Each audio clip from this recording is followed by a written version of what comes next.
Good day, everyone. My name is Rob, and I am Varian's Chief Client Officer for the APAC region.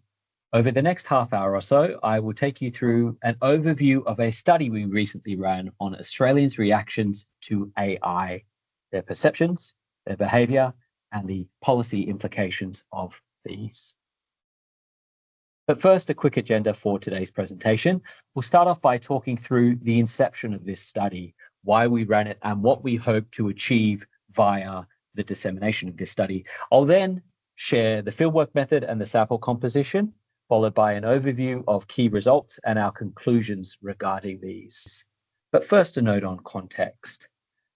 AI has recently entered the mainstream in Australia with rapid adoption of tools among Australians all across the country. In fact, according to Anthropic, in relative terms, Australia is among the leading adopters of the Claude chatbot. This adoption, while opening up significant opportunities for innovation and economic productivity, has also led to consideration of the policy responses required to safeguard Australians against potential harms that may stem from this adoption. Now, the Australian government has taken steps to put measures in place to responsibly support AI adoption. However, to ensure that appropriate policy and regulatory responses are made, we require a baseline understanding of how Australians are currently engaging with AI, and we need this to inform policy, education, and responsible adoption.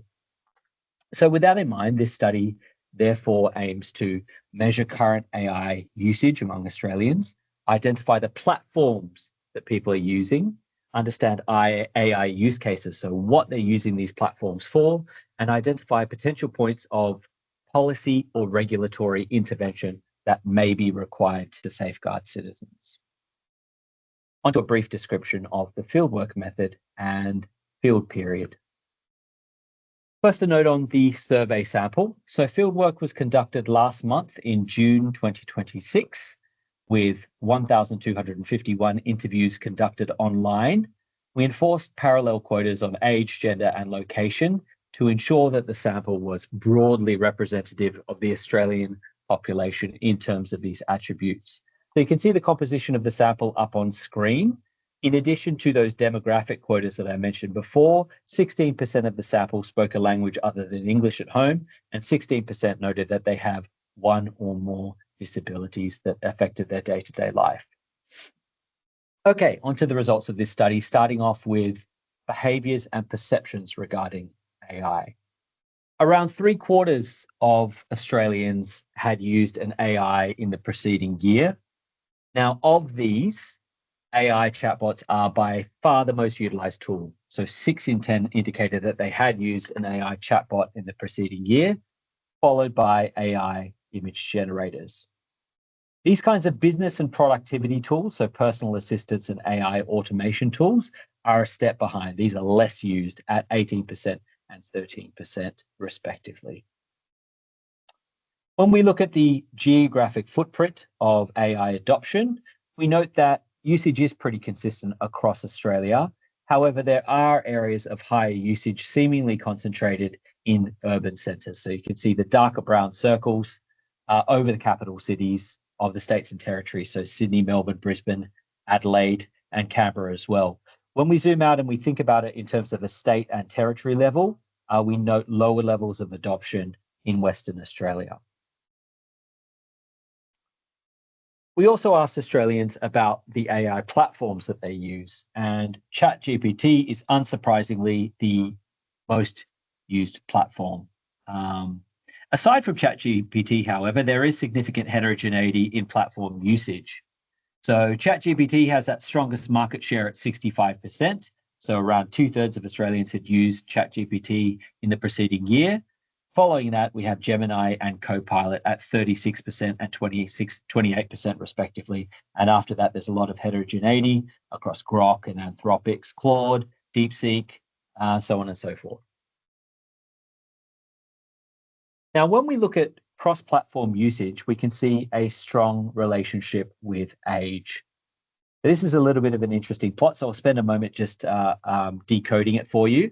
This is called a Sinoplot, and in this plot, you can see the number of participants in each age band who engage with a certain number of platforms. So looking at 18 to 24-year-olds, you can see the dots represent each individual user in that particular age band, and the dots that are concentrated around the number of platforms represents the number of people in that age band who have engaged with that number of platforms. The shaded area behind represents that kind of distribution, so the proportion of users in each category who have used that number of platforms. And the figure in this little box here represents the average number of platforms per age group. So what we can see here is that among 18 to 24-year-olds, they on average use 2 platforms.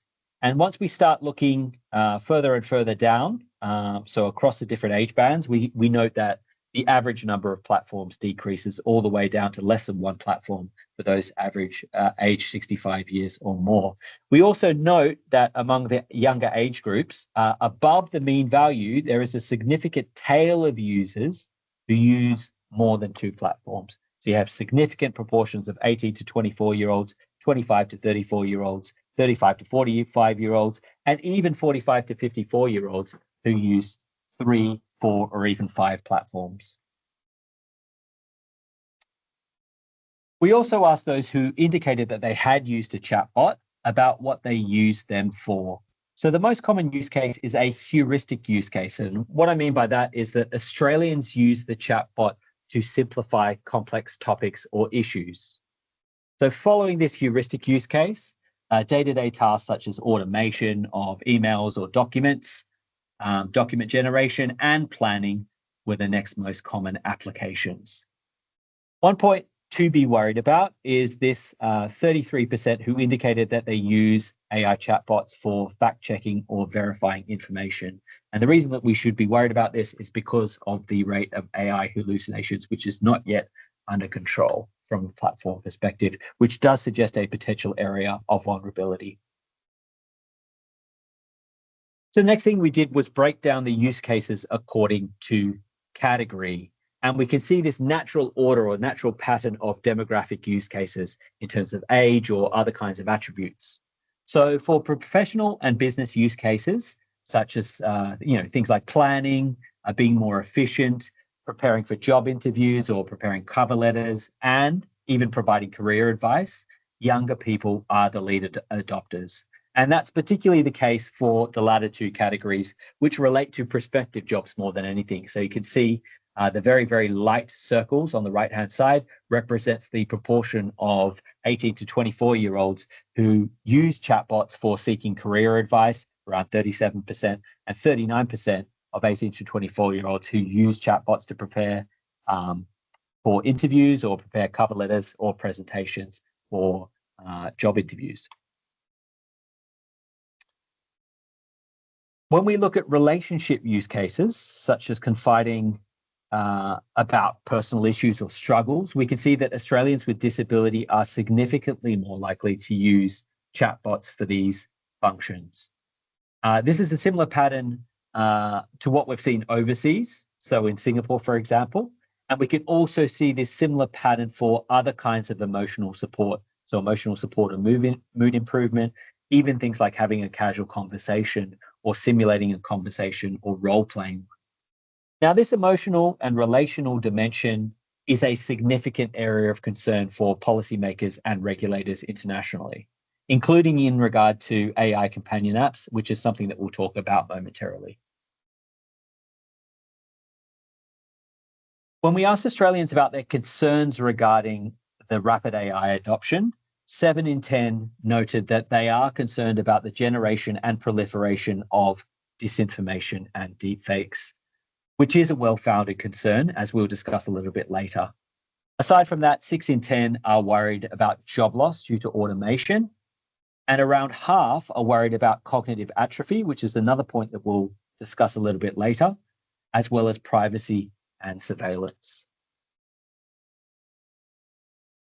Earlier, we discussed the use of AI for emotional or relationship functions. Now, in this study, we dug into the specific use of AI companion apps. Now, these are defined as AI apps or chatbots specifically designed to simulate a personal relationship, such as, a friend, a romantic partner, or even just an emotional support companion.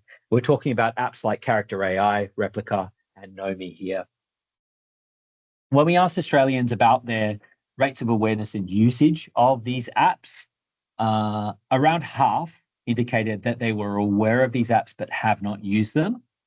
But 14% were aware and have used a companion app and chatbot. Among this 14%, so those who had used these apps, over 1/4 felt that it encouraged emotional dependence. So 27% felt that it encouraged this level of emotional dependence.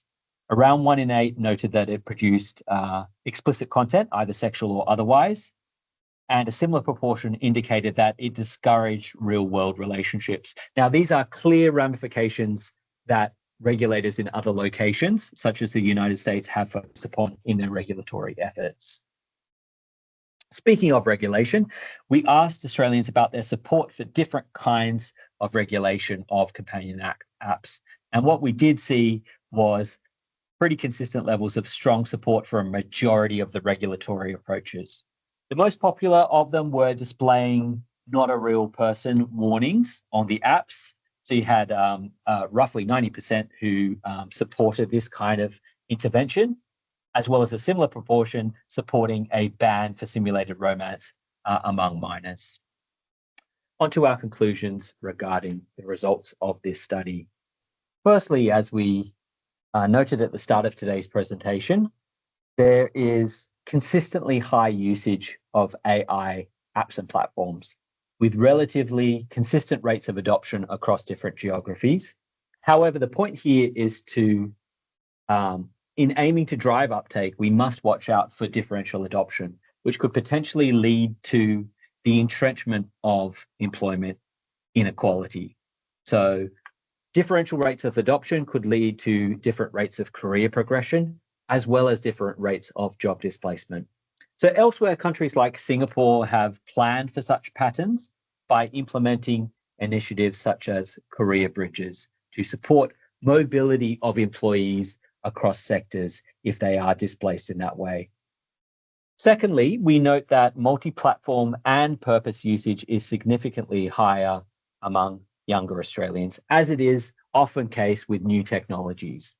They are the ones to discover new use cases and potentially identify fractures in guardrails that might require redress. With this in mind, involving younger Australians in the collection of evidence to inform regulation and policy making will be really, really crucial.